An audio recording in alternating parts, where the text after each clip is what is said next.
Shalom, bien-aimés dans le Seigneur. Que le Seigneur vous bénisse abondamment. Et c'est moi, votre serviteur, Trésor Zansiki Banda depuis la Belgique. Et si c'est votre première fois sur cette chaîne YouTube, je vous en prie de vous abonner, d'activer la cloche de notification pour avoir de nos nouvelles. Et n'oubliez pas aussi de partager autour de vous. Nous allons prier pour sa parole, afin que sa parole nous fasse beaucoup du bien. Car la Bible déclare que c'est poussé par l'Esprit de Dieu que les hommes ont parlé de la part de Dieu, n'est-ce pas? Amen. Nous prions le Seigneur. Si le Dieu des esprits, tes prophètes me touchent, j'entendrai, je verrai comme jamais. Si le Dieu des esprits, des prophètes me touchent, j'entendrai, je verrai comme jamais. Si le touche,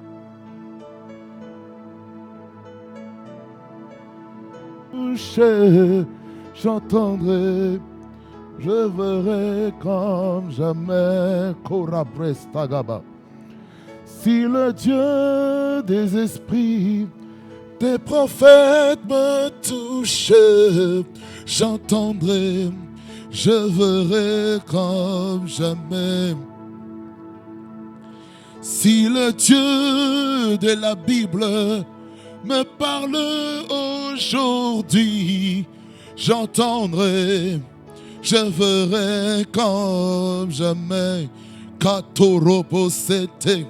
Si le Dieu des esprits, des prophètes me saisit, j'entendrai l'otibrostoche, rotoko shikabababa, retoko abasanta, rapapapuatekete abababaska. Esha krusto monokenta. Seigneur Jésus-Christ, nous te bénissons, te rendons grâce pour ce moment puissant entre tes mains. Merci Seigneur pour chaque auditeur, chaque auditrice, Seigneur, qui se trouve derrière leur écran, afin Seigneur, d'écouter ta parole, afin de comprendre Seigneur, ta pensée Seigneur en ces temps-ci.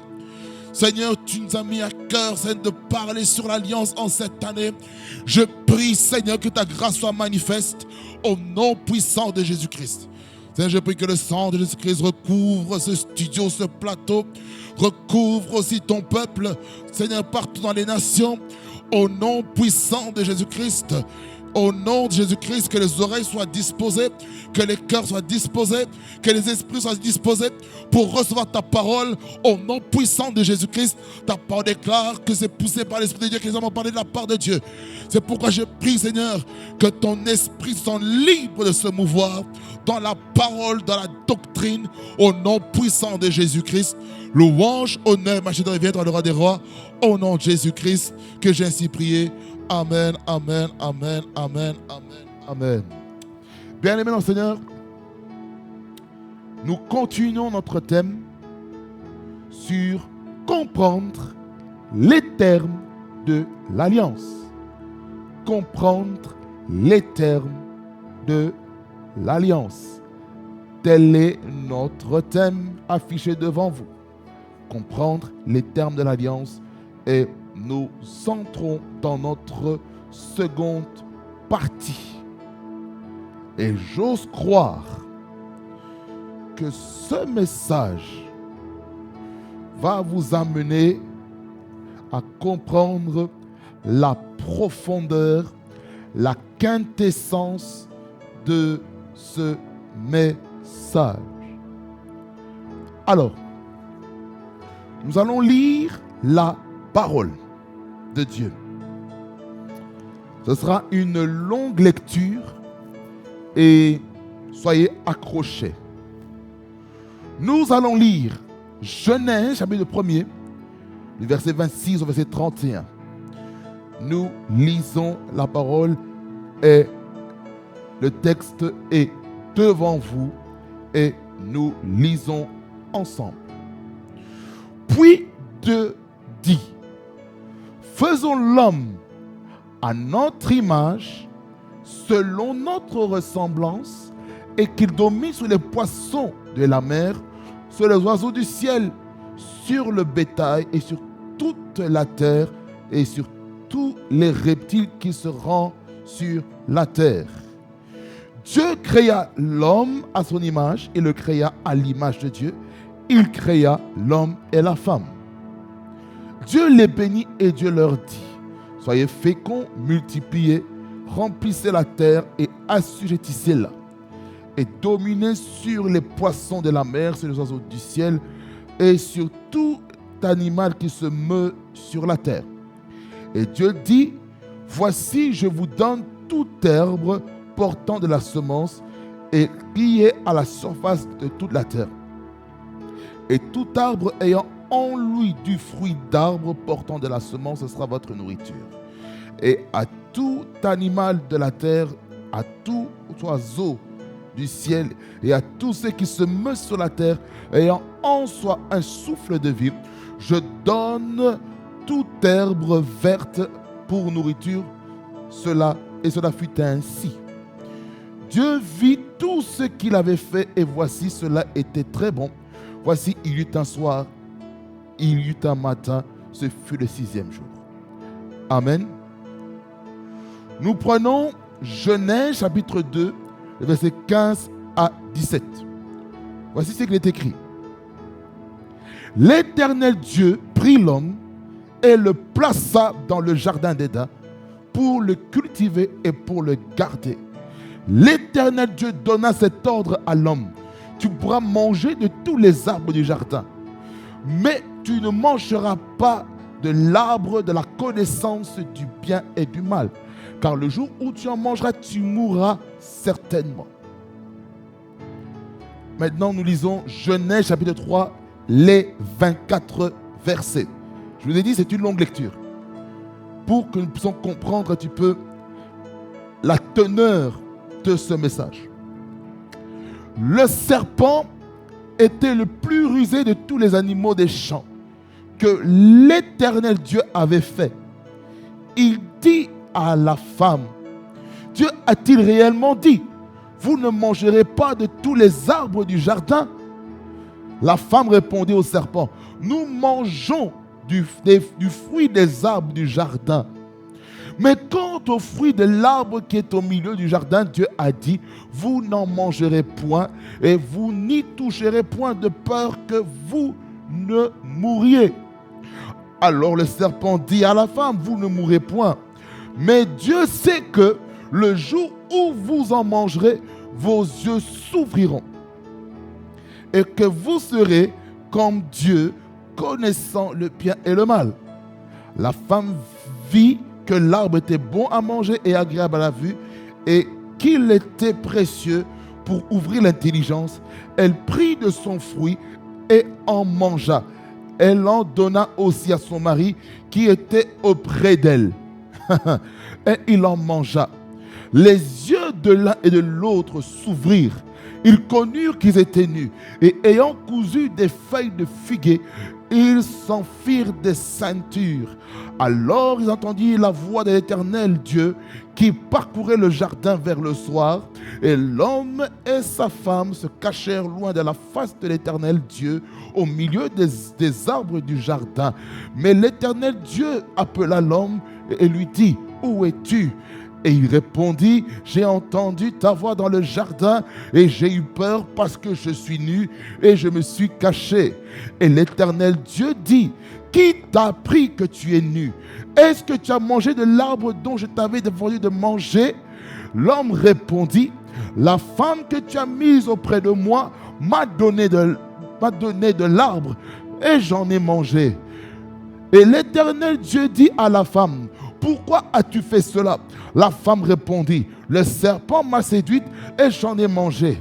L'Éternel Dieu dit au serpent, puisque tu as fait cela, tu seras maudit entre tous tous les bétails et entre tous les animaux des champs.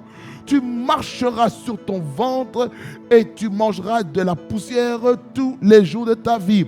Je mettrai inimitié entre toi et la femme, entre ta postérité et sa postérité.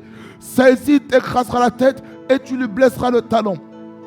Il dit à la femme, j'augmenterai la souffrance de tes grossesses. Tu enfanteras avec douleur et tes désirs se porteront vers ton mari, mais il dominera sur toi.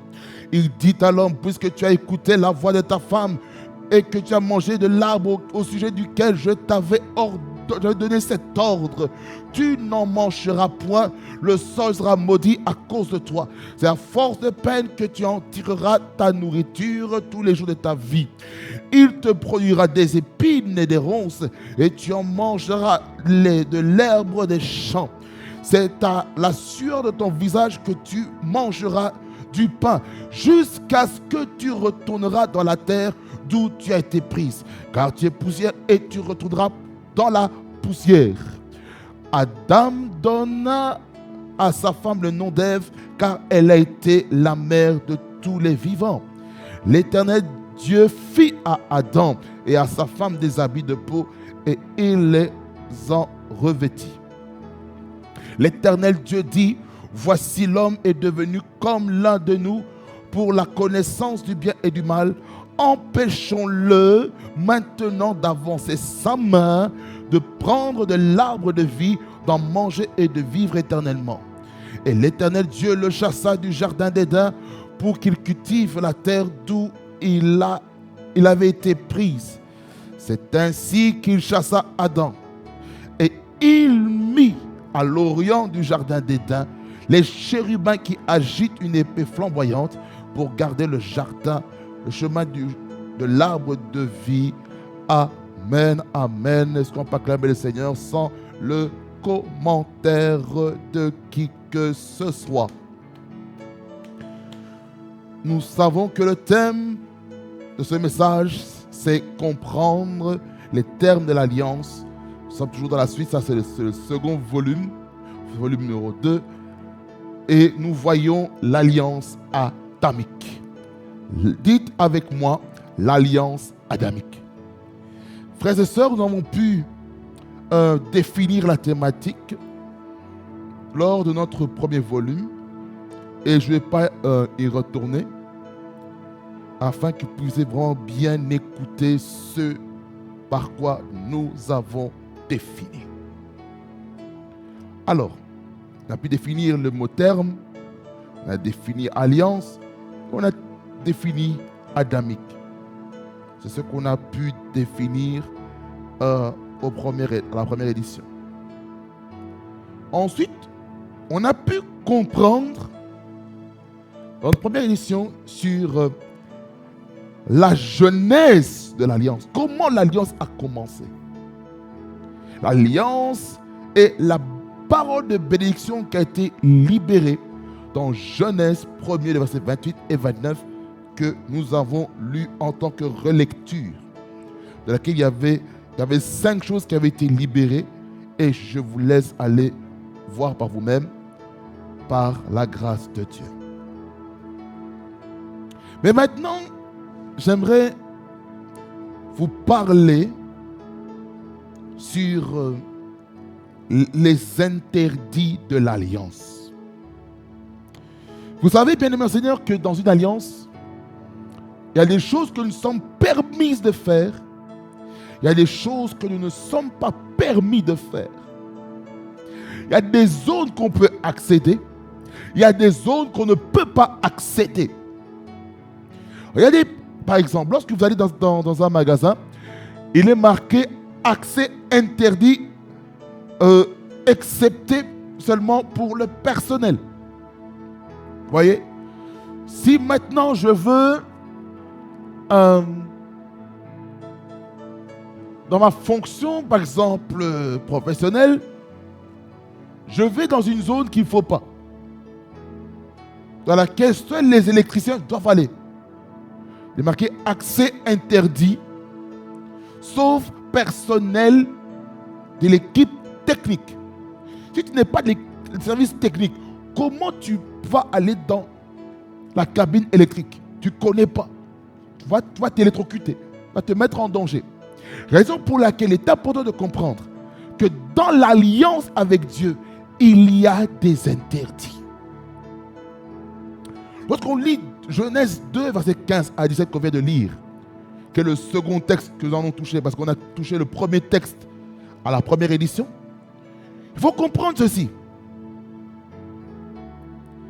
Dieu nous donne la liberté dans nos choix et dans nos décisions.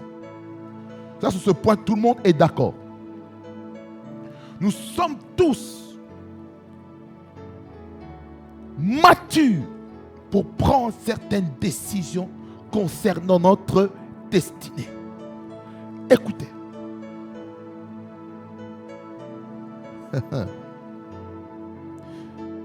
Il faut comprendre que dans Genèse 2, verset 15 à 17, nous voyons que Dieu a placé en fait le libre arbitre dans notre vie.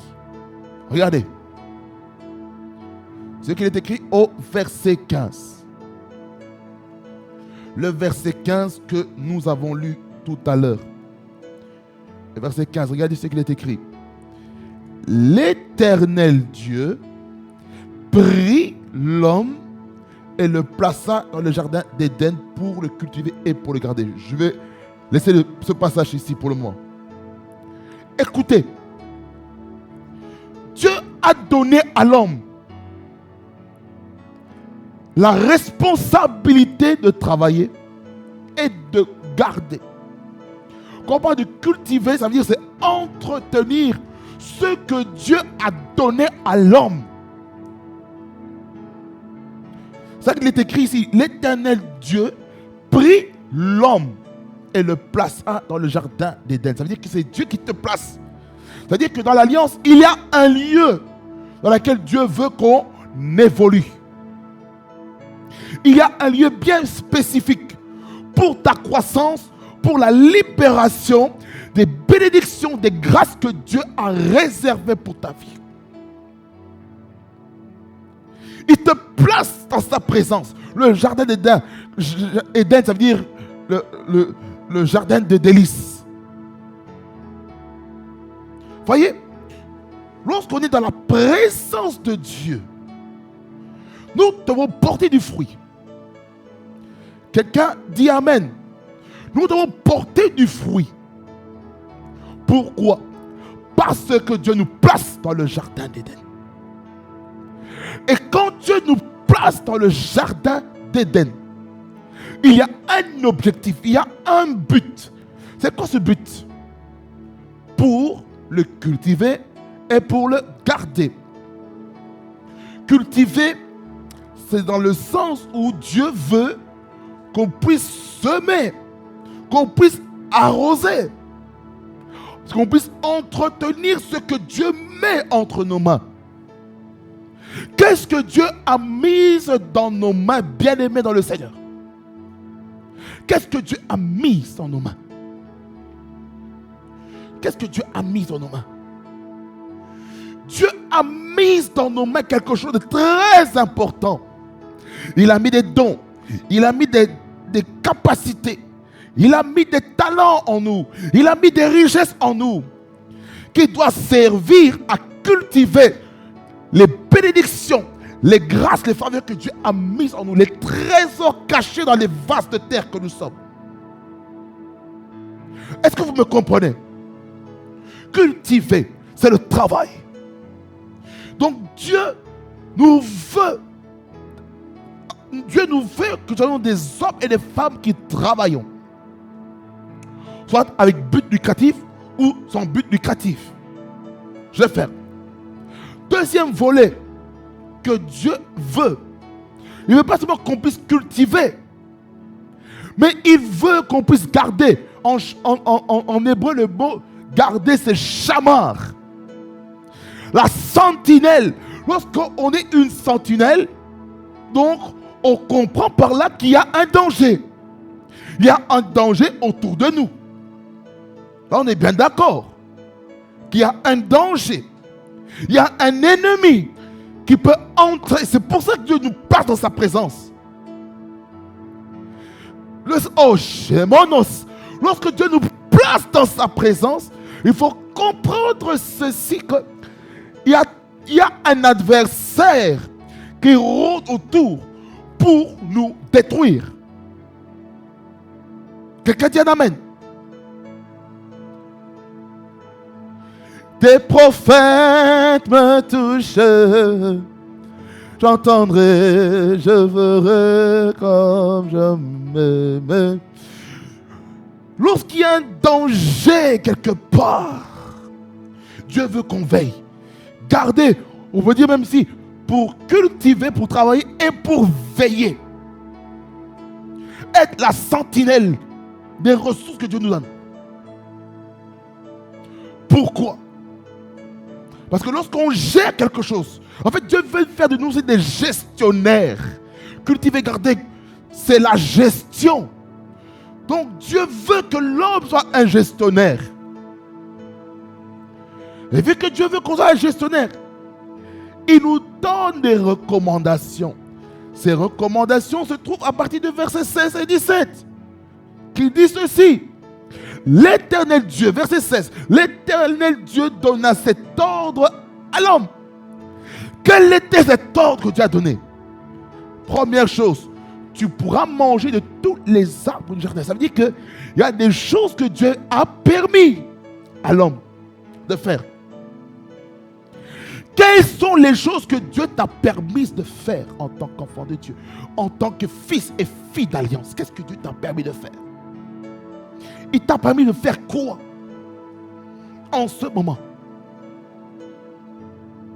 Tu peux manger de tous les arbres du jardin. Ça veut dire que tu as une liberté, tu es libre. Tu es libre de ton mouvement.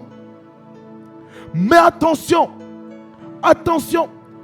Le verset 17, c'est ça l'interdit. L'interdit de l'alliance d'Adam. Et par ricochet de Ève qu'on verra plus tard. Il y a juste il est écrit. Mais, quand on dit mais, ça veut dire que il y a quelque chose, il y a une opposition par rapport à l'autorisation et la permission que Dieu nous donne. Voyez? Mais tu ne mangeras pas de l'arbre de la connaissance du bien et du mal. Ça, c'est la première chose que Dieu a interdit. De manger de l'arbre de la connaissance du bien et du mal. Frères et sœurs, il y a une raison pour laquelle Dieu dit qu'il ne faut pas manger l'arbre de la connaissance du bien et du mal. Pourquoi? La seconde partie, il dit ceci. Car le jour où tu en mangeras, tu mourras certainement. Ah. Ça veut dire par là quoi? Lorsque on est en Dieu, il faut comprendre que le Seigneur nous amène à comprendre qu'il y a quelque chose à comprendre. Nous sommes libres de nos choix, n'est-ce pas? Et Dieu veut, en tant qu'enfant de Dieu, nous puissions entrer dans une dimension nouvelle avec Dieu. Raison pour laquelle j'aimerais dire ceci à quelqu'un. Nous devons être des hommes et des femmes d'alliance. Quelqu'un peut dire un amen fort là où est-ce qu'il est. Raison pour laquelle j'aimerais dire ceci à quelqu'un, que nous devons faire attention aux interdits de Dieu. Nous devons faire attention aux interdits de Dieu. Dieu nous interdit de faire certaines choses. Mais le problème, c'est quoi? Nous ne comprenons pas ce que Dieu veut nous dire. Il y a des interdits. Il y a des interdits partout dans la vie. Il y a des interdits. Que personne ne vous trompe. Que personne ne vous trompe. Il y a des interdits partout. Dans le monde professionnel, il y a des interdits. Dans la famille, il y a des interdits. Ça veut dire que les enfants ne peuvent pas faire tout ce qu'ils veulent aussi longtemps qu'ils vivent sur le toit de leurs parents. Et même lorsque maintenant une personne vit tout seul à domicile, il y a aussi des limitations. Quelqu'un dit un amen fort. Quelqu'un dit un amen fort là parce qu'il est. Dieu a quelque chose à faire avec nous. Mais pour cela, ça demande de comprendre les limitations que Dieu place. Les interdits. Il y a des zones interdites à ne pas franchir dans l'alliance. Est-ce que quelqu'un me comprend ici, bien-aimé dans le Seigneur? Est-ce que vous me comprenez? Il est important de comprendre que lorsque nous avons une alliance avec Dieu, il y a des choses que nous ne pouvons plus faire. Il y a des comportements, il y a des caractères que nous ne devons pas avoir dans notre vie. Bien-aimé dans le Seigneur, je sens l'onction. Écoutez-moi attentivement. Il y a des choses que Dieu fait avec nous et cela demande que nous puissions être disciplinés avec Dieu. Nous devons vivre dans la sanctification, dans la sainteté. Il y a des choses que Dieu nous exige. Il y a des choses que Dieu nous exige. Et parfois nous ne comprenons pas pourquoi il y a des malheurs qui nous arrivent. Vous savez pourquoi? Oh, l'oticlostobre. Vous savez pourquoi il y a des choses qui nous arrivent dans nos vies? C'est parce que nous avons franchi les interdits. Il y a des interdits qui vont mener la mort quelque part dans un domaine spécifique. Dans nos vies, frères et sœurs, dans le Seigneur. Regardez le Seigneur Écriture ici. Il dit, mais tu ne mangeras pas de l'arbre de la connaissance du bien et du mal. Car le jour où tu en mangeras, tu mourras certainement. Est-ce que vous savez, bien-aimé Seigneur, que lorsque la Bible parle de tu mourras certainement, il faut comprendre que Dieu, dans la dispensation de l'innocence, dans son plan parfait, il veut que l'homme puisse être dans sa présence. Mais le péché, en réalité, nous sépare de la présence de Dieu. Et c'est là parce qu'on va voir plus tard le schéma de la rupture de l'alliance adamique. Quelqu'un dit amen fort. Alors, vous savez, écoutez, je reste encore un peu sur les interdits. Vous savez, quand on dit à un enfant ne fais pas telle chose, regardez un petit peu comment vos enfants se comportent à bas âge. En disant, mon fils, ma fille, arrête de sauter sur le canapé. Il va faire quoi? Il va continuer à sauter. Il ne sait pas pourquoi on lui dit d'arrêter de sauter sur le canapé. Pourquoi? À son âge, s'il tombe par terre, il va se faire très mal. Son corps n'est pas encore assez résistant à la douleur. Voyez? Ou, lorsque tu as les mains humides, ne touche pas un appareil électrique. Sinon, tu vas te faire électrocuter. Voyez? Raison pour laquelle il est important de comprendre ça. Il est important de comprendre que lorsqu'on veut découvrir les choses, les interdits de notre alliance, ça va nous amener à pécher.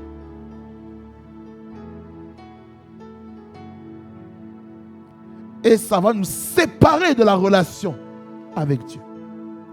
Ça va nous séparer de la présence de Dieu. Lorsqu'on découvre le fruit interdit, le fruit amer, le fruit empoisonné qui détruit notre vie spirituelle. C'est pour ça, bien-aimé Seigneur, que le diable fait tout pour que nous puissions rompre notre alliance. Comment il fait ces choses? Vous posez peut-être la question, comment il fait? Vous savez comment il fait ça? C'est là où on va aller dans notre troisième texte qui nous dit ceci.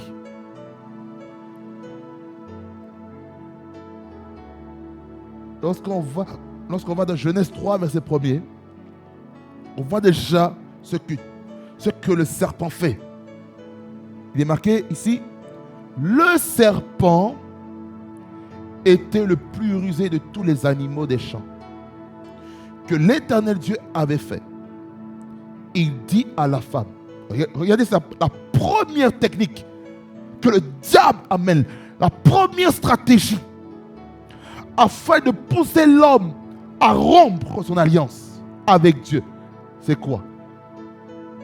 Il dit à la femme, Dieu a-t-il réellement dit, vous ne mangerez pas de tous les arbres du jardin? Déjà ça amène quoi dans la pensée de la femme? Ici, le doute. Voyez ce que le diable fait? Le diable met le doute. Il met le doute dans nos pensées. Afin que nous ne puissions pas comprendre sa volonté, ses instructions, les interdits qu'il a placés. Dieu a-t-il réellement dit, vous ne mangerez pas de tous les arbres du jardin? Vous voyez, c'est triste, hein? C'est triste. Le doute. Faites attention à nos pensées. Le diable va mettre des voix dans vos têtes, dans vos pensées, afin de vous pousser à désobéir à Dieu. Cette confusion-là va faire en sorte que vous allez commencer à enfreindre les lois, les régulations, les règles du royaume céleste. J'aimerais que nous puissions faire quelque chose d'important. Lorsqu'on revient dans Genèse 2, revenons encore dans Genèse 2, on va lire 16 à 17. Je vais vous montrer la comparaison entre ce que Dieu dit et ce que le diable essaie de mettre dans la pensée de la femme et les paroles qu'elle va faire sortir. Regardez attentivement. L'Éternel donna cet ordre à l'homme. Tu pourras manger de tous les arbres du jardin. Suivez attentivement. Suivez attentivement. Mais tu ne mangeras pas de l'arbre de la connaissance du bien et du mal. Pourquoi? Car le jour où tu en mangeras, tu mourras certainement. Maintenant, lorsque nous comparons, bien aimé Seigneur, avec Genèse 3, le verset 2 et 3. Regardez ce que la femme dit. La femme répondit au serpent, nous mangeons du fruit des arbres du jardin. Est-ce que c'est ce que Dieu a dit? Faites une étude minutieuse. Nous mangeons du fruit des arbres du jardin. Retournons encore. Genèse 2, 16. Tu pourras manger de tous les arbres du jardin. Or, la femme dit ceci au verset 2. Nous mangeons du fruit des arbres du jardin. Là, il y a des formations déjà. Ici, il y a déjà des formations. Elle dit, nous mangeons du fruit des arbres du jardin. C'est tronqué. Déjà. Déjà là. La semence du diable, le doute dans la tête, a fait quoi? a fait sortir quelque chose, une mauvaise parole, pour pousser à pécher. Lorsque nous retournons Genèse 2, verset 17, regardez l'interdit encore. Mais tu ne mangeras pas de l'arbre de la connaissance du bien et du mal, car le jour où tu en mangeras, tu mourras certainement. Retournons dans Genèse 3, le verset 2 et 3. Nous prenons cela ensemble. Et il est écrit, la femme répondit au serpent, nous mangeons du fruit des arbres du jardin.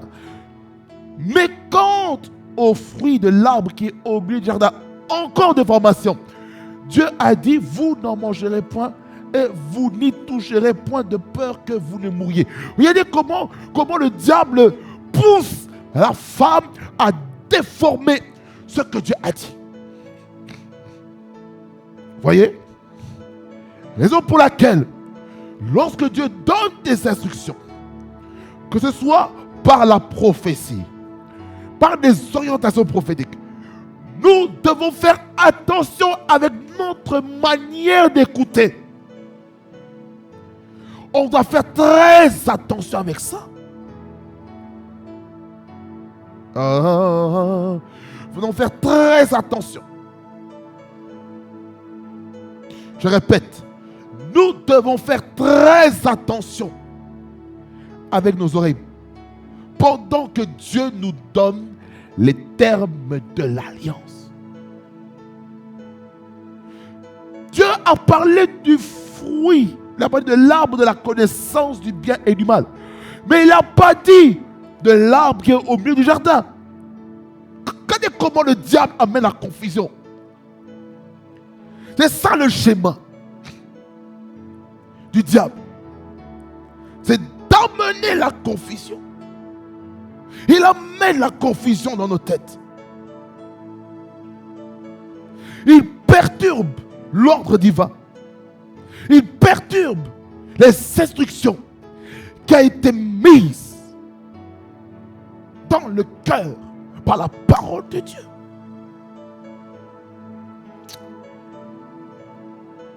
Dieu n'a pas dit, vous n'en mangerez point et vous n'y toucherez point de peur que vous ne mouriez. Vous voyez comment elle a déformé. Elle a déformé. Quand on parle de la femme, ici on parle de la femme, n'est-ce pas? Écoutez-moi bien. Ceci valable pour l'homme. Valable. À l'heure actuelle, le diable peut nous amener, même les hommes, à douter de ce que Dieu dit. Même les enfants, écoutez-moi attentivement. Quand on vous donne des instructions à la maison, faites attention avec votre manière d'écouter. Si vous n'avez pas compris, allez voir vos parents afin de leur demander, papa, maman, qu'est-ce que j'ai pas compris l'instruction. Maman ou papa peut te réexpliquer les instructions pour que tu aies une clarté pour ne pas passer outre. Quelqu'un dit un amen fort et puissant? Ok. Regardez ce que le diable dit. Le serpent.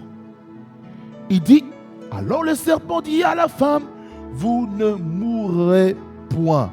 Ah! Regardez comment le diable, il ment encore. Oh, il ment à la femme. C'est-à-dire qu'il ne va pas mourir.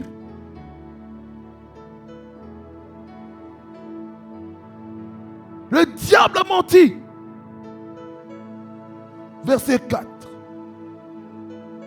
Maintenant, qu'est-ce que le diable essaie d'attaquer? Il essaie d'attaquer l'image, la ressemblance, l'identité d'enfant de Dieu, l'identité de créature de Dieu qui doit dominer. Mais le serpent fait quoi? Il veut dominer l'homme. Le serpent qui est le symbole du diable veut voler, veut s'accaparer de la domination de l'autorité sur la terre. N'est-ce pas cela ce que dit Jean 10, 10? La partie A. que le voleur ne vient que pour dérober, égorger et détruire, n'est-ce pas? C'est ce que le diable fait dans nos vies. Il fait ça. Il veut voler notre héritage. Il veut nous dérober. Il veut nous détruire. Il veut nous égorger. Il veut nous tuer. Il veut tuer notre relation avec Dieu. Mais gloire soit rendue à Jésus-Christ. Partie B qui dit, moi je suis venu avec mes brebis et la vie et qu'elle en a en abondance. La deuxième partie, ce n'est pas mon sujet. Kalabrousso Gega Baska. Regardez, verset 5. Mais Dieu sait que le jour où vous en mangerez, vos yeux s'ouvriront et que vous serez comme Dieu, connaissant le bien et le mal. Ah. Dieu ne voulait pas que l'homme et la femme puissent connaître le bien et le mal. C'est pas ça. Le diable a encore menti. Oh Jesus. Combien de personnes se font berner par le diable? Dieu te dit, ne fais pas telle chose. Ou ne te marie pas avec telle personne. Mais le diable a dit, mais non, cette femme-là, elle est belle. Elle n'est pas tes critères. Patati patata. Le diable va t'amener à désobéir, à déshonorer Dieu.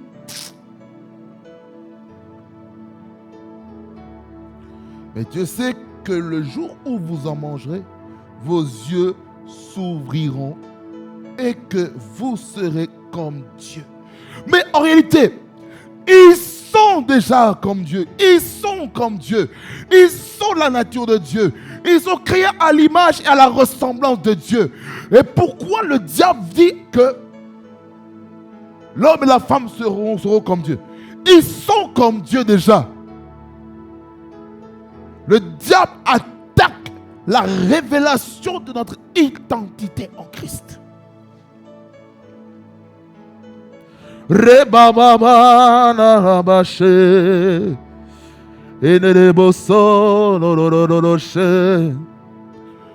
comment le diable fait. Mais Dieu sait que le jour où vous en mangerez, vos yeux s'ouvriront. Le but c'est quoi? Le diable, son but c'est de détruire. Il ment. Le diable peut mentir, excusez-moi, par des fausses prophéties. Or, moi, j'aime les vraies prophéties. Les prophéties qui s'accomplissent. Peut-être il y a des prophéties que j'ai reçues en 2022 que je verrai peut-être dans 10 ans. Maintenant, écoutez-moi bien, j'ai encore compris une chose. Récemment, j'ai compris que il est de notre responsabilité de faire enfanter les prophéties que nous avons reçues. Il y a la part de Dieu, il y a la part de l'homme.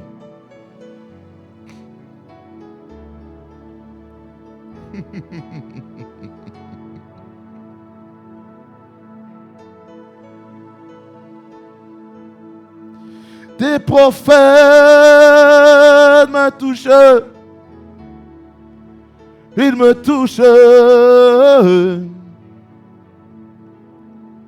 Si le Dieu des esprits, des prophètes me touchent,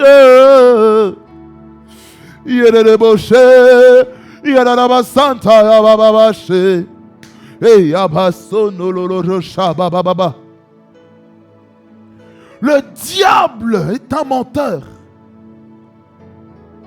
Le diable est un menteur. Le diable veut que nos yeux soient ouverts au péché.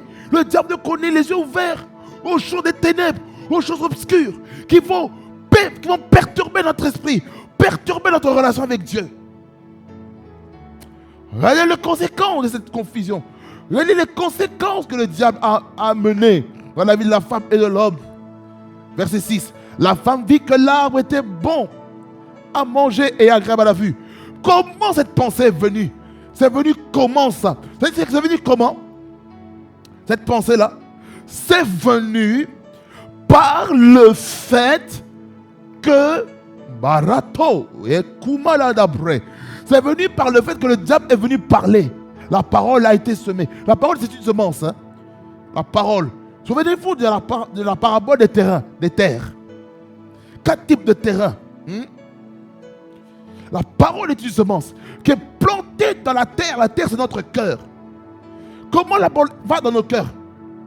L'oreille. On écoute, ça va dans les cœurs. Sheko Malabresse. Et cette parole-là doit porter du fruit. Regardez. La femme vit. Elle a convoité. Elle a convoité l'arbre de la connaissance du bien et du mal.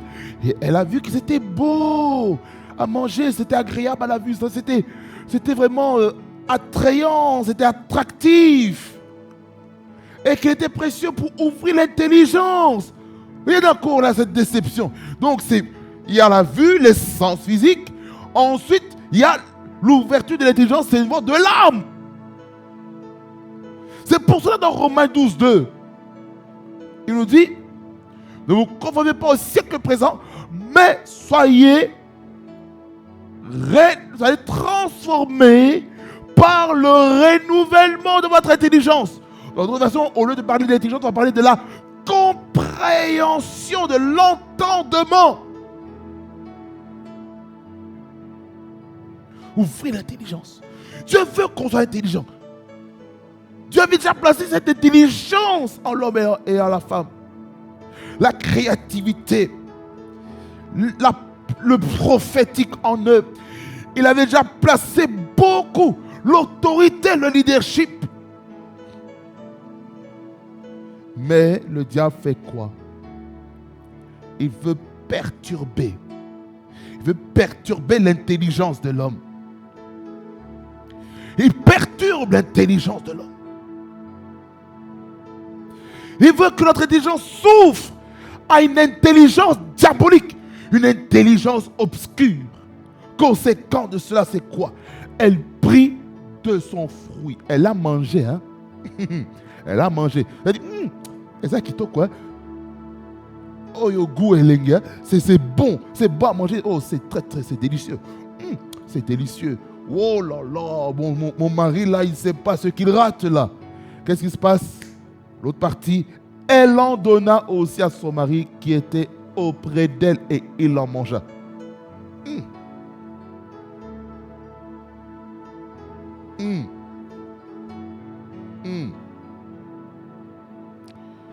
Quelle a été la conséquence lorsqu'ils ont mangé le fruit de l'arbre défendu? Le verset 7. Il dit, les yeux de l'un et de l'autre s'ouvrirent. Ah! Écoutez, lorsque Dieu ne veut pas que tu fasses certaines choses, c'est pour ton bien. Vous savez, lorsque Dieu a créé l'homme et la femme dans Genèse 2, je parle maintenant de l'aspect physique. Hein. Ils étaient tous les deux nus, hein, mais ils n'avaient point honte. Genèse 2, le verset 25. Genèse 2, 25. Genèse 2, le verset 25. Regardez ce qu'il est écrit. L'homme et sa femme étaient tous deux nus.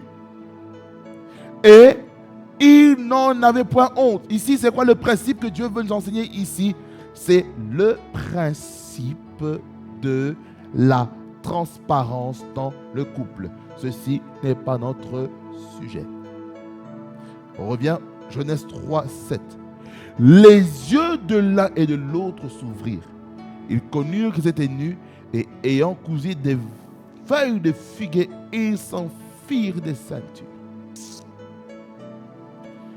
Là maintenant, ils veulent cacher leur nudité. L'homme et la femme. Ils cachent leur nudité parce qu'ils ont honte, parce qu'ils ont péché volontairement. ils sentent comme si la couverture divine s'est enlevée. Ils ont cassé une protection dans leur vie. C'est comme ça maintenant que ils vont après se cacher. Le verset 8. Il y a dit, c'est écrit. Alors ils entendirent la voix de l'Éternel Dieu qui parcourait le jardin vers le soir. Et l'homme et sa femme se cachèrent loin de la face de l'Éternel Dieu au milieu des arbres du jardin. Écoutez-moi bien. Peu importe là où est-ce que tu te caches, Dieu te voit. Dieu te voit. Quand Dieu t'appelle, ils entendaient la voix de Dieu qui parcourait le jardin. Ils se sont cachés loin de la face de Dieu. C'est-à-dire, ils se sont trouvés indignes de se présenter devant Dieu dans la condition dans laquelle ils étaient.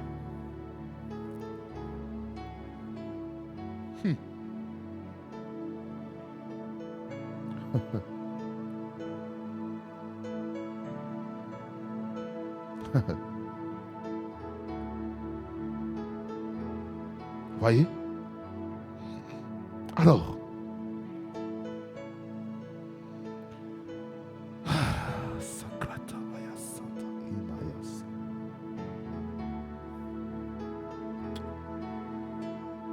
le diable, vous savez, le diable fait tout pour que nous puissions nous cacher de la présence de Dieu. Le diable fait tout pour qu'on puisse se cacher de sa présence. C'est ce qu'il fait, le diable. Au travers du serpent, il a semé le venin. Le venin, lorsque ça entre dans le sang d'une personne, ça mène quoi? La mort. Le diable dit non, vous n'allez pas mourir. Quelque chose a commencé déjà à mourir. Du moment où ils ont mangé le fruit de l'arbre défendu, ils ont mangé le fruit qui se trouvait sur l'arbre de la connaissance du bien et du mal, et ils sont morts spirituellement. Or, avant, ils n'étaient pas morts spirituellement, ils étaient vivants. Ils étaient tripartites, esprit, âme et corps.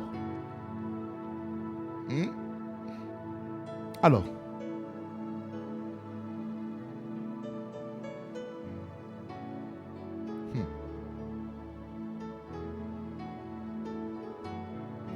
bien-aimé, il y a un remède face à cette culpabilité du péché. Cette culpabilité d'avoir enfreint les termes de l'alliance avec Dieu. C'est la repentance de 1 Jean 1 verset 9 qui dit: si nous confessons notre bouche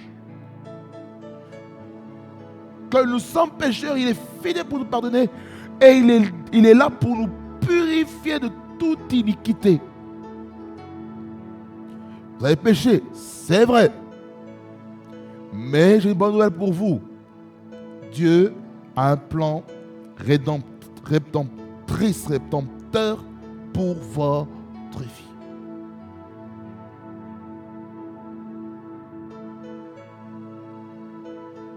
Regardez.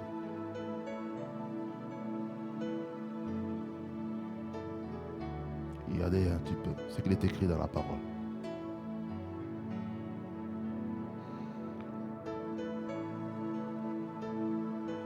Le verset 9. Dieu appelle celui avec qui il a fait l'alliance. C'est avec qui? C'est l'homme.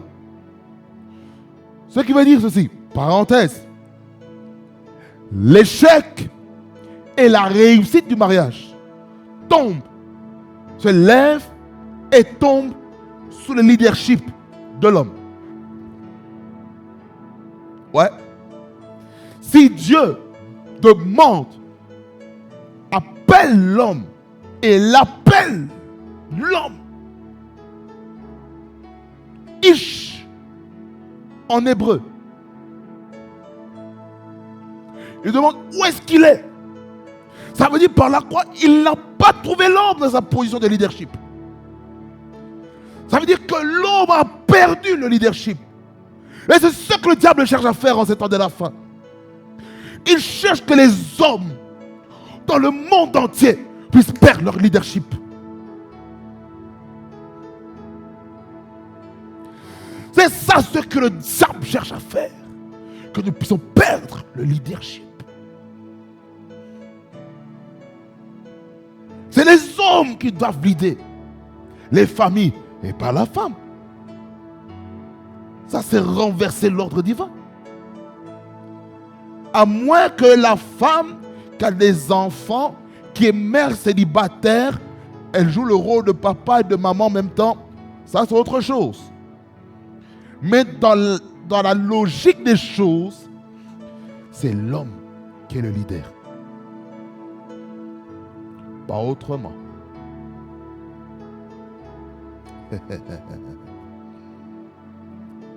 L'homme, où es-tu? Les hommes, où êtes-vous pour la prière? Les hommes de prière sont où? Où sont les hommes de prière qui vont faire une alliance avec Dieu? Non seulement pour leur vie, mais aussi pour les membres de leur famille. Où sont-ils?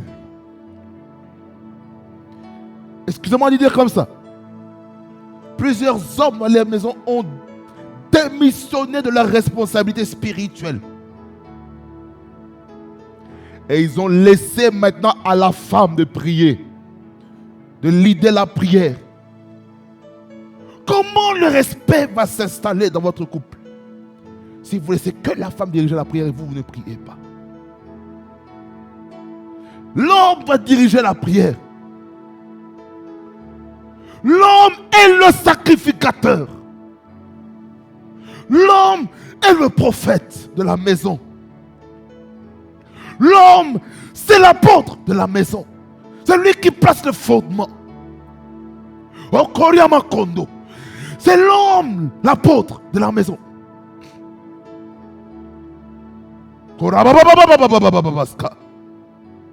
L'homme est le prophète, celui qui prophétise, celui qui déclare les choses qu'il veut voir dans son couple, dans sa famille, dans son foyer.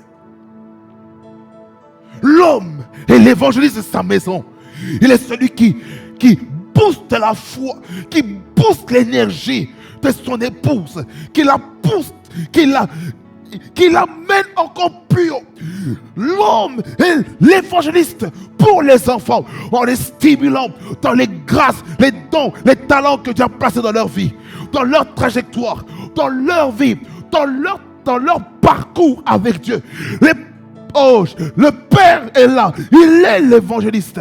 Le papa, il est le pasteur. Il est celui qui prend soin de côté émotionnel, affectif de ses enfants, de son épouse.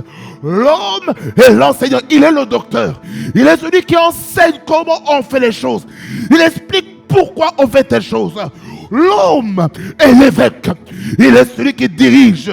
Aussi l'autre leader qui s'appelle la femme, la sage-femme qui bâtit la maison. Retoko sinembroko, la manambrakoto yasata. Il est l'évêque aussi parce qu'il a aussi un fils ou une fille aînée.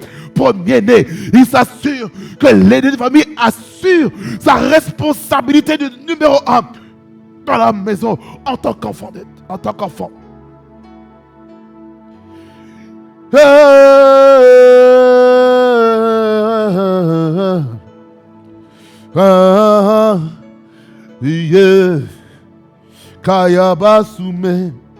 Les hommes, reprenons nos places de leader. Reprenons nos places de leader. Reprenons nos places de leader. Je répète, reprenons nos places de leader. Reprenons nos places dans les veillées de prière nocturnes. Reprenons nos places. La prokoshikabonolotelia. Il faut que l'homme dirige les veillées de prière. Ce n'est pas le rôle de la femme de prier. Karabraskata, la femme, oui, il faut prier. Il faut prier. Une femme prie pour son enfant, oui. Mais l'homme, il doit prier pour ses enfants.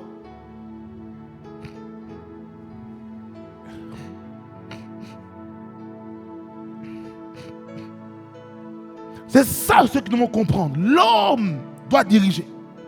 L'homme doit diriger. Comment l'alliance familiale sera solide si l'homme ne prie pas? C'est à l'homme que Dieu donne la vision pour le couple, bon sang. C'est pas la femme. La femme n'est qu'une aide pour l'homme.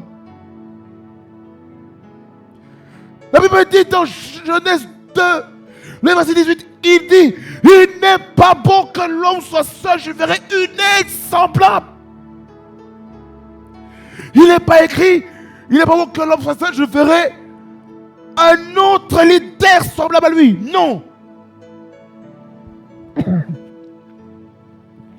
Bien-aimé dans le Seigneur, le leadership appartient à l'homme.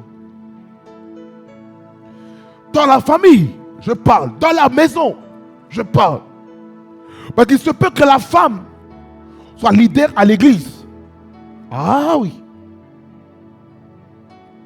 Dans un département, dans un service. Oui. À la maison, c'est l'homme. Attention, l'homme doit aimer selon Jésus. Pas selon la tribu. Pas selon la tradition. Pas selon le modèle de son origine. Non. L'homme doit se comporter comme Dieu veut que l'homme se comporte. Verset 10, qu'est-ce qu'il est écrit? Il répondit, j'ai entendu ta voix dans le jardin et j'ai eu peur parce que je suis nu et je me suis caché. Il a dit ce que le péché fait. Il a dit comment le fait d'enfreindre, le fait de marcher sur le terrain qui s'appelle les interdits fait. Ça amène maintenant la honte, la peur de se présenter devant Dieu. On a peur qu'on soit réprimandé. On a peur. On a la honte. On porte l'opprobre sur nous. On veut cacher notre péché. Oh, Dieu ne veut pas qu'on puisse cacher notre péché. Dieu veut qu'on puisse lui montrer en disant, Baba God, regarde ce que j'ai fait. J'ai péché dans ça, ça, ça. Aie pitié de moi. Il y a les comptes que Dieu demande. Verset 11. Et l'Éternel Dieu dit, qui t'a appris que tu es nu? Première question. Deuxième question. Est-ce que tu as mangé de l'arbre dont je t'avais défendu de manger? En d'autres termes, ça veut dire quoi? Est-ce que tu as franchi les interdits de ton alliance? Quelle a été la réponse de cet homme? Verset 12.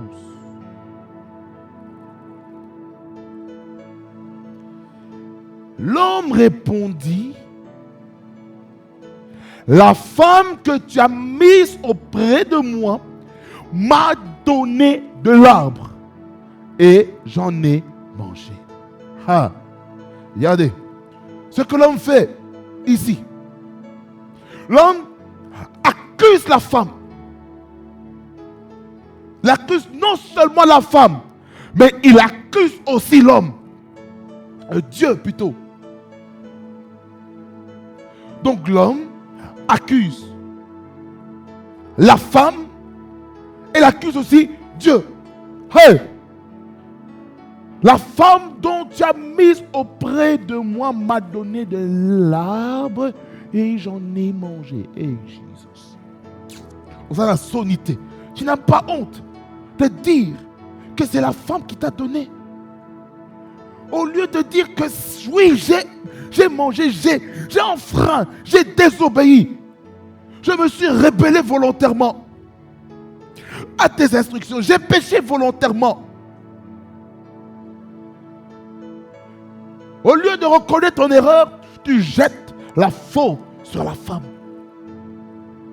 Or, c'est pas la femme que tu as donné le commandement. les limites de ton alliance. Maintenant, tu accuses la femme que Dieu a prise de ta côte et qu'il a formé comme ton vis-à-vis. C'est celle que tu as dit dans Genèse 2. Dans Genèse 2, le verset 23. Tu as dit, voici cette fois-ci celle qui est os de mes os et chair de ma chair. On l'appellera femme parce qu'il a été prise de l'homme. Et maintenant, ici dans Genèse 3, le verset 12, tu te permets d'accuser la femme. Tu te permets d'accuser Dieu en même temps. Oh, comment? Tu as accusé la femme pour ce qu'elle a fait. Tu as accusé la femme. C'est à cause de la femme que j'ai désobéi. C'est à cause de la femme que j'ai maintenant enfreint la loi de Dieu. C'est à cause de la femme, voilà, que j'ai péché. C'est à cause de la femme que j'ai mangé le fruit de l'arbre défendu. C'est à cause de la femme que j'ai rompu les termes de l'alliance. Hey! Hey! Hey! Hey! Maintenant, Dieu a terminé avec l'homme. Verset 13. Maintenant, il parle avec la femme. Il a dit ce qu'il est écrit. Et l'Éternel Dieu dit à la femme, pourquoi as-tu fait cela? Maintenant, Dieu pose la question à la femme, pourquoi tu as fait ça? Pour nani boye. Ah, kaya basat. Pour nani osani boye. Un mois-ci. Et il a dit, pourquoi tu fais cela? La femme répondit, le serpent m'a séduite et j'en ai mangé. Vous voyez? Ici. La femme, à contrario de l'homme, la femme n'a pas accusé l'homme. La femme n'a pas accusé Dieu.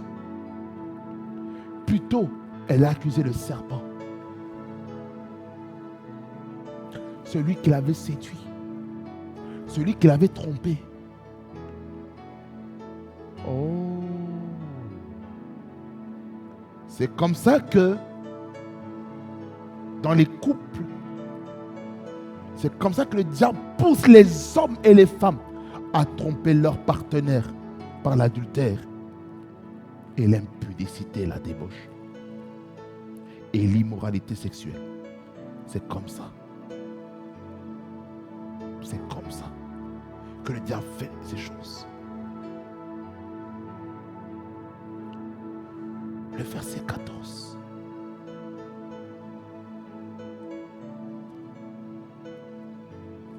Il y a ce qu'il est écrit au verset 14. Parce que là maintenant on va voir maintenant les sanctions qui tombent dans la rupture de l'alliance.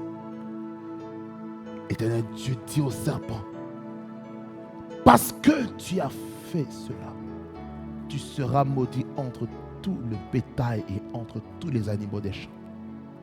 Tu marcheras sur ton ventre et tu mangeras de la poussière tous les jours de ta vie. Ici, ça veut dire quoi? On comprend ici que le serpent marchait comme ceci. Maintenant, il n'a plus de pattes. Il doit ramper et manger la poussière de la terre. Première sanction que Dieu donne ici, c'est la malédiction du serpent. En d'autres termes, on parle de la malédiction du diable. La malédiction du diable, symboliquement parlant. Ça, c'est le verset 14. C'est-à-dire, cet animal-là, le serpent, c'est un animal maudit. Il est maudit. Ce serpent, il est là pour tuer. Il n'est pas là pour ton bien. C'est pour ça, bien-aimé Seigneur, que dans les livres apocryphes, dans les livres perdus, dans le premier livre d'Adam et Ève, qui est un livre deutérocanonique. C'est-à-dire qui fait partie du second canon. Hors des 66 livres selon le protestantisme. Ce livre dit ceci, dans un des chapitres. On nous montre que le serpent, lorsqu'il a vu l'homme et la femme sur la terre, il avait une telle colère et qu'il voulait les tuer, les exterminer. Qu'est-ce qui s'est passé? Dieu a dû intervenir. Et Dieu a dit, ça c'est la version KJV, il a dit ceci, je paraphrase. Il a dit qu'à partir de maintenant, tu ne parleras plus du tout. C'est fini. Muet. Muet. Maudit. C'est pour ça qu'on n'entend plus. On n'entend pas le serpent parler. C'est grâce à ces paroles.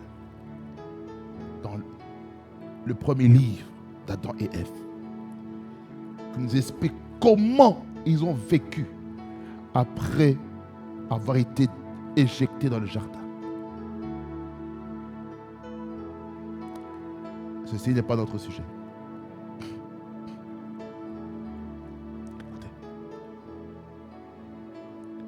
Le verset 15, il nous dit: je mettrai inimitié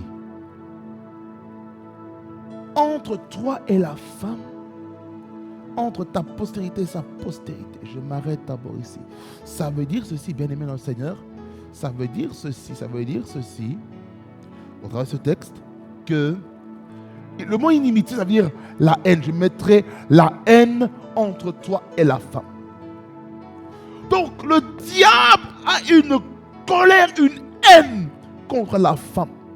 Il a une haine contre la postérité de la femme. Il a une haine.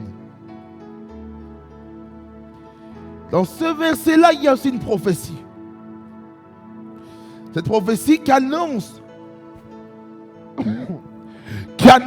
la naissance de Jésus-Christ. Par qui? La postérité de la femme. Excusez-moi. Car Ésaïe 9:6, il dit: car un enfant nous est né, un fils est donné, et la domination repose sur son épaule. Je m'arrête là. C'est pour dire ceci. Écoutez-moi attentivement. Ça veut dire ceci: que Jésus-Christ naîtra d'une femme. Et la seconde partie qui dit: celle-ci t'écrasera la tête et tu lui blesseras le talon. Ici, on parle de quoi? On parle de la crucifixion de Jésus sur la croix. On parle de la mort de Jésus. Mais le serpent, le diable ne sait pas que par la mort de Jésus-Christ sur la croix de Golgotha, il y aura la victoire de la postérité de la femme par Jésus-Christ. Nous rendons grâce à Dieu pour cela. Donc, première sanction, la malédiction du serpent qui symbolise le diable. Deuxième sanction, une guerre, une haine perpétuelle entre la postérité du diable et de la femme. Troisième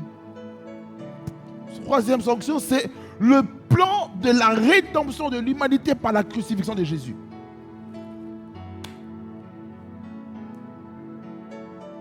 C'est ce qu'il est écrit. Nous continuons, je vais terminer ce message.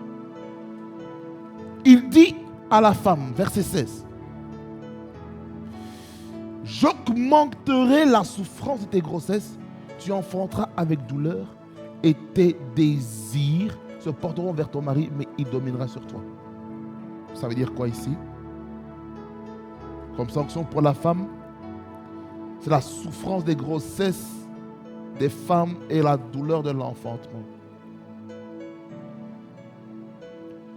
Non seulement ça, mais la femme aura des désirs vers l'homme, vers le mari. Mais il dominera sur toi. Qu'est-ce que ça veut dire? C'est-à-dire que l'homme aura maintenant une parole sur la femme. Il va exercer une autorité sur la femme.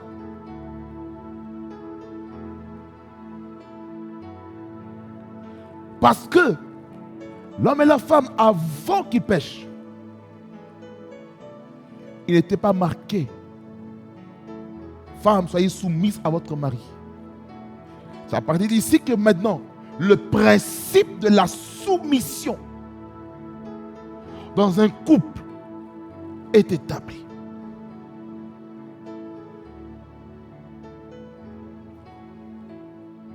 Il dominera sur toi. Ça veut dire que la femme doit se soumettre à son mari. Mais mari, écoutez-moi attentivement.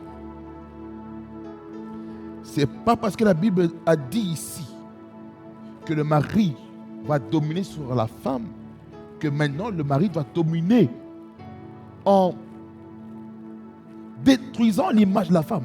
Non. On n'a pas dit dominer en donnant des coups sur la femme. Non. C'est pas ça ce que Dieu a dit. Dieu n'a pas dit qu'un homme puisse lever la main sur une femme en la giflant, en la battant, en donnant des coups de pied sur la femme. Non. Non. 1000 fois non.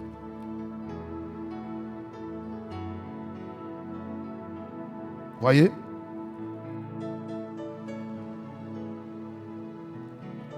Le verset 17. Il dit à l'homme, puisque tu as écouté la voix de ta femme et que tu as mangé de l'arbre au sujet duquel je t'avais donné cet ordre, tu n'en mangeras point. Quelle est la conséquence maintenant pour la terre? Le sol, d'où vient l'homme, le sol sera maudit à cause de toi. Ça veut dire tout ce qui va sortir du sol. Depuis que l'homme a péché, le sol était maudit à cause de l'homme. À cause du leader. Numéro 1, quel homme? Le sol est maudit. Le sol est maudit. C'est à force de peine que tu en tireras ta nourriture tous les jours de ta vie. Ça veut dire par là quoi? Des difficultés dans le domaine du travail. C'est pour cela que lorsqu'on postule pour le travail, c'est difficile de trouver le travail. C'est ça. C'est à force de peine que tu en tireras ta nourriture tous les jours de ta vie. Là, on parle du pain. C'est ça qui va te permettre de te désintéresser, c'est ça qui va te permettre de te nourrir. C'est ça. La souffrance dans le travail pour se nourrir. Regardez. Il te produira des épines et des ronces et tu mangeras de l'herbe des champs. Hey, la crise économique. Des épines et des ronces, c'est pas comestible. Et tu mangeras de l'herbe des champs. Ah! La souffrance pour manger. Écoutez-moi bien, le travail n'a pas été maudit. Hein? Comprenez-moi bien. C'est le sol qui a été maudit. Dieu veut qu'on travaille. Dieu a béni le travail. Mais la terre est maudite. Le sol est maudit. Le sol de production agricole est maudit. Vous regardez comment, dans certaines parties du monde, comment la production a baissé drastiquement, soit à cause de la chaleur, soit à cause des températures hivernales, soit à cause de la pluie. Ça détruit les récoltes. On entend beaucoup dans les reportages, dans les journaux télévisés.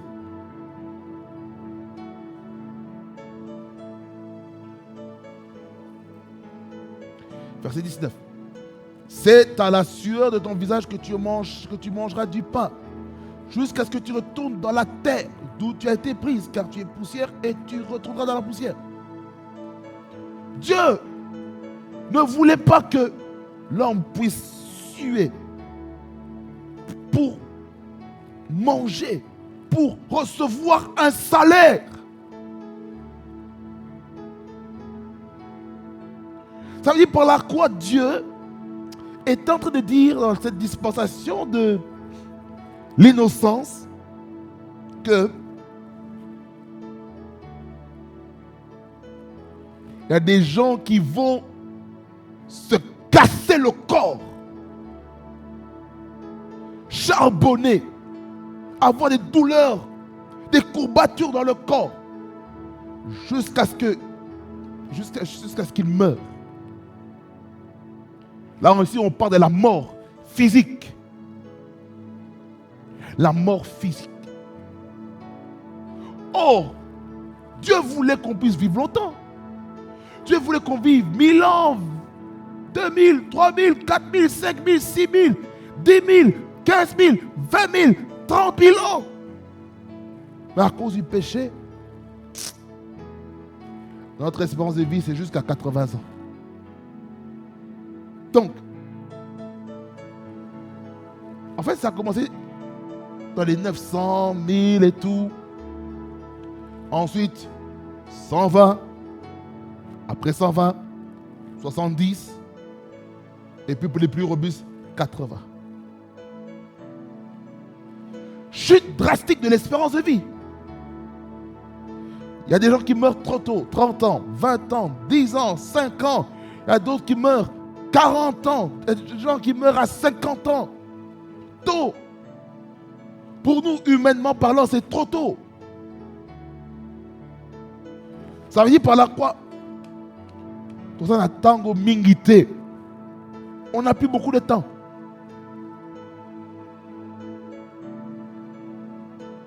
Rachetez le temps, car les jours sont mauvais, comme dit les Saintes Écritures. Le verset 20. Adam donna à sa femme le nom d'Ève, car elle a été la mère de tous les vivants.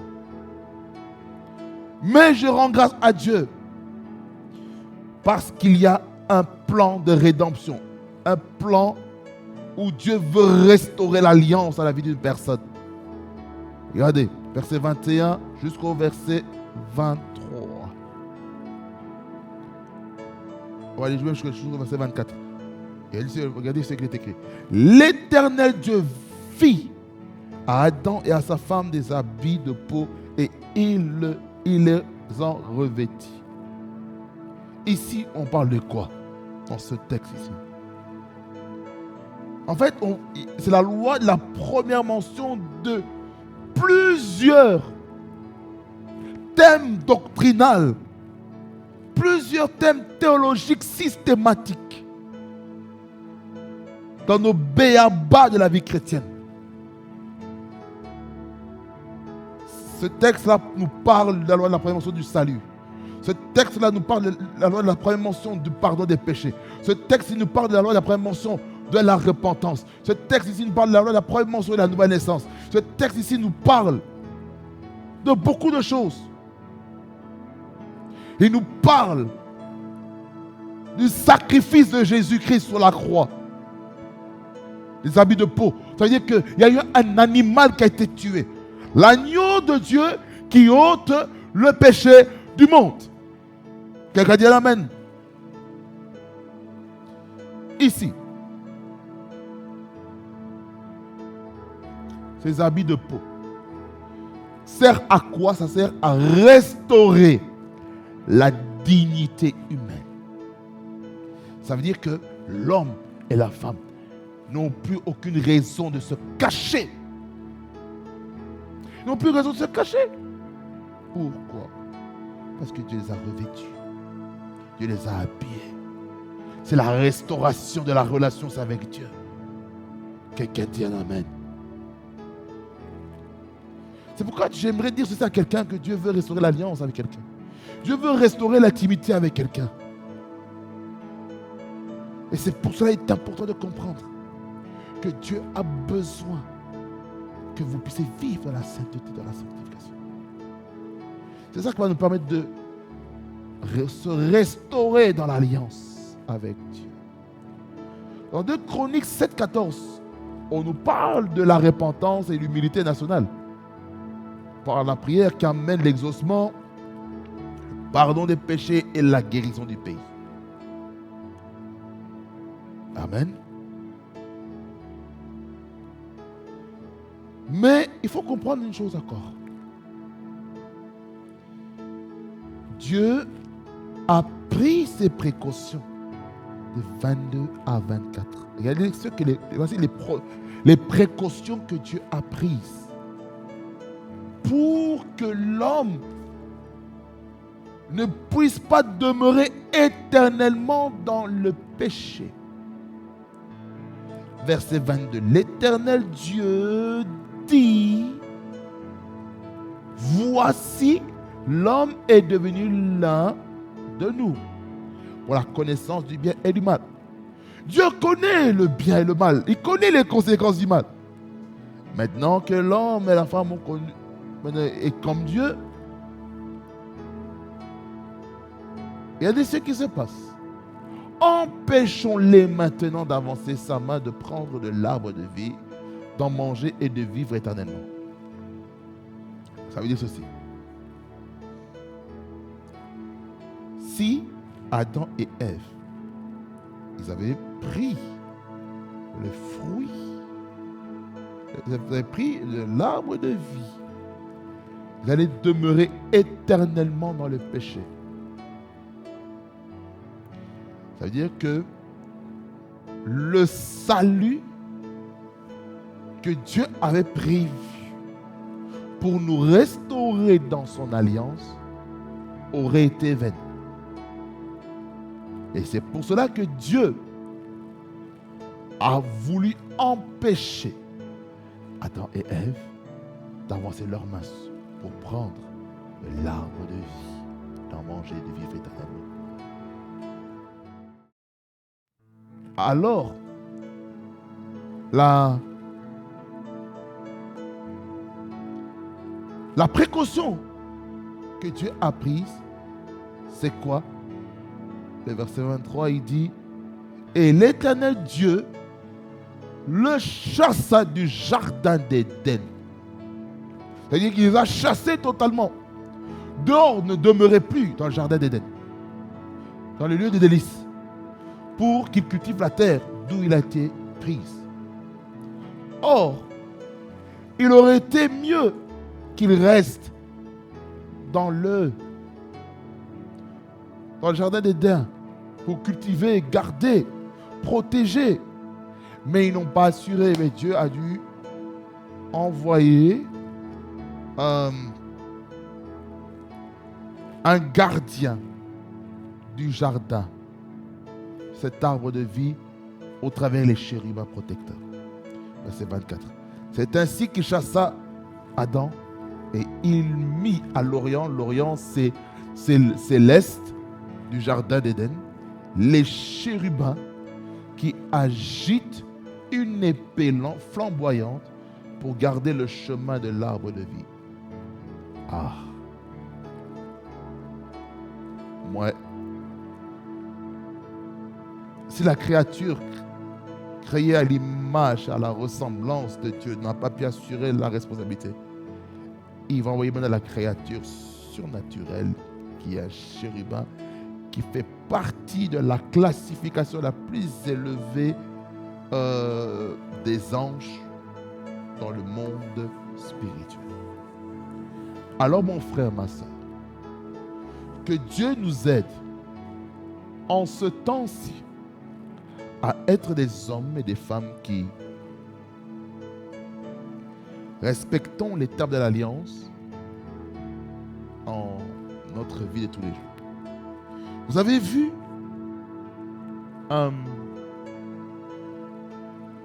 cette première alliance dans ce thème qui s'intitule « Comprendre les termes de l'alliance ». Vous avez vu l'alliance adamique. Au prochain numéro, je vous parlerai de l'alliance noanique. L'alliance qui est rattachée à Noé. On va voir quels a été les termes, quels a été les interdits dans sa vie, afin de nous retirer des leçons. On va compter comme ça. Après l'alliance noanique, on va aller vers l'alliance des patriarches, Abraham, Isaac, Jacob et les 12. Après ça, alliance mosaïque, l'alliance de Moïse. Après l'alliance de Moïse, l'alliance davidique. Amen. Que le Seigneur vous bénisse abondamment. Et que Dieu vous aide à prendre conscience que dans l'alliance avec Dieu, il y a des choses à ne pas franchir. Et que lorsqu'on franchit ces limites, il y a des répercussions, il y a des conséquences.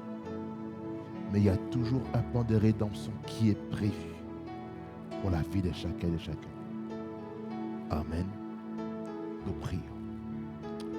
Seigneur Jésus, merci pour ta parole qui est la vérité. Cette parole qui est esprit et vie. Rebo klotoyaba santa kaye ti subrata kaya. Halikibo sokloto asabate. Rebo ko atu asanta. Eko wata. Eliko sobrashiki stone. Seigneur, ta parole, elle est là pour nous bouleverser, elle est là pour nous conscientiser sur la première alliance, l'alliance adamique ou l'alliance édénique. Seigneur, qui nous a montré beaucoup de leçons. On n'en a pas encore fini de parler de ce thème, car c'est tellement riche. Surtout, Seigneur, le chapitre 3. Qui nous montre la chute de l'homme par l'enfrein des lois, des principes de ton royaume. Voilà pourquoi je prie, Seigneur, au nom de Jésus, que tu nous aides à être ces enfants de Dieu qui craignent ton nom, qui obéissent au terme de l'alliance.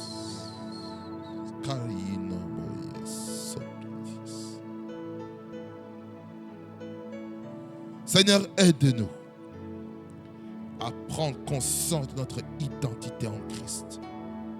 Aide-nous à prendre conscience de notre identité, de l'image, de la ressemblance que nous avons envers Dieu.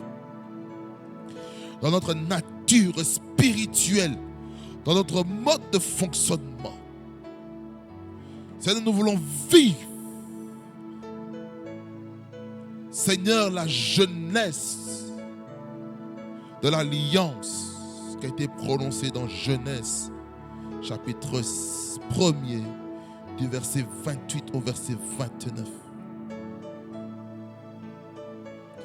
Seigneur Jésus-Christ, aide-nous à comprendre les lignes rouges à ne pas franchir pour être en sûreté et en sécurité dans notre alliance. Si le péché a été la cause pour laquelle l'alliance a été brisée, Seigneur, ramène-nous dans l'alliance.